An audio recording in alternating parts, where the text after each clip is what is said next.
Bayangkan anda dah melabur banyak dalam syarikat. Tiba-tiba pihak pengurusan rupa-rupanya tak jujur dalam data kewangan tertentu dan seterusnya menyebabkan syarikat dipalit kontroversi.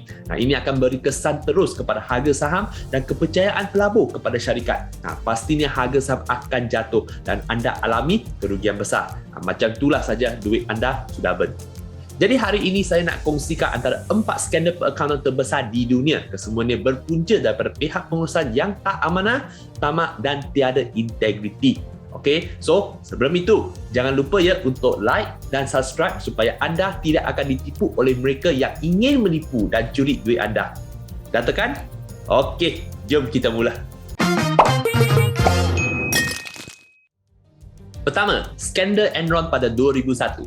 Enron Corporation ialah sebuah syarikat utiliti dan tenaga di Houston, Texas. Mereka mengoperasikan talian paip gas asli, loji elektrik, loji air dan perkhidmatan jalur lebar di serata dunia. Enron malah ketika itu adalah antara syarikat terbesar di Amerika Syarikat dan dikenali sebagai Darling of Wall Street. Kejatuhan Enron berpunca daripada manipulasi penyata kewangan yang menggunakan kaedah yang dikenali sebagai mark-to-market accounting. Dalam kaedah ini, kontrak yang diperoleh syarikat direkodkan sebagai keuntungan dalam penyata kewangan, sedangkan keuntungan sebenar belum lagi diperolehi oleh syarikat. Jika kemudian keuntungan kontrak itu kurang daripada jangkaan, Enron akan memindahkannya kepada off-the-book corporation di mana kerugian tidak dilaporkan dan membuatkan syarikat nampak lebih profitable berbanding yang sebenar. Enron percaya kaedah mark-to-market ini membolehkan mereka melupuskan kerugian tanpa menjejaskan syarikat. Akibatnya, pemegang saham rugi 74 bilion apabila harga saham jatuh daripada $90 kepada $1 dalam masa setahun. Enron yang dianggarkan mempunyai liability lebih daripada 20 bilion file bankruptcy dan akhirnya syarikat digantung daripada New York Stock Exchange. Kedua, skandal WorldCom pada 2002. WorldCom ialah syarikat telekomunikasi Amerika di Ashburn, Virginia. Ia merupakan syarikat telekomunikasi ketiga terbesar di Amerika Syarikat ketika itu dengan 85,000 orang pekerja. Ketika kemuncak dot-com bubble, market capitalization WorldCom berkembang sehingga 175 bilion. Betapa besarnya syarikat ini dulu, ya. Audit dalaman menemui $3.8 bilion catatan kunci kira-kira yang palsu. WorldCom akhirnya mengakui telah memasukkan aset melebihi 11 bilion. CEO memasukkan perolehan untuk mengekalkan harga saham WorldCom. Helak perakaunan ini dipanggil cook the books, di mana syarikat memanipulasikan data kewangan untuk meningkatkan revenue dan mengurangkan perbelanjaan bagi menaikkan perolehan ataupun profit syarikat. WorldCom akhirnya memfailkan bankruptcy pada 2002 dan anggaran kerugian kepada pemegang saham adalah 200 bilion sementara berpuluh-puluh ribu pekerjanya hilang pekerjaan. Ketiga, skandal AIG pada 2005. AIG ialah syarikat insurans multinational Amerika Syarikat. Berbanding skandal lain, AIG ataupun American International Group masih lagi beroperasi sehingga kini dan sahamnya didagangkan di New York Stock Exchange. Serta tidak lagi dianggap sebagai ancaman kepada kestabilan kewangan di Amerika Syarikat.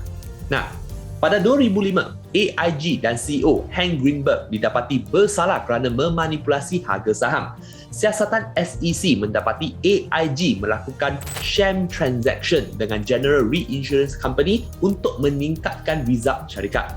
Sham transaction ialah transaksi di mana property dipindahkan hanya di atas kertas dan bukan secara fizikal. AIG ni hampir bankrupt pada 2008 namun diselamatkan kerajaan Amerika Syarikat kerana AIG terlalu besar untuk bankrupt dan ia melibatkan banyak pihak bukan sahaja di Amerika Syarikat tetapi bank-bank di UK. Akhirnya pada 2016 AIG menyelesaikan skandal ini dengan bayaran sebanyak 1.6 bilion kepada SEC. Keempat, skandal Lehman Brothers pada 2008. Lehman Brothers ialah bank pelaburan di Amerika Syarikat dengan 25,000 orang pekerja di serata dunia.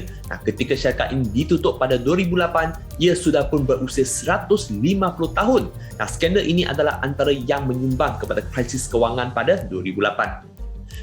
Ada banyak punca bankruptnya Lehman Brothers. Antaranya mengambil terlalu banyak risiko tanpa kemampuan untuk menjana cash. Modal perniagaan mereka sendiri menggunakan banyak pinjaman yang sangat tinggi untuk melabur dalam pasaran hartanah yang berisiko tinggi dan gadai janji subprima. Nah, apabila krisis gadai janji subprima berlaku, syarikat tidak dapat mengumpul tunai yang cukup untuk kekal dalam perniagaan.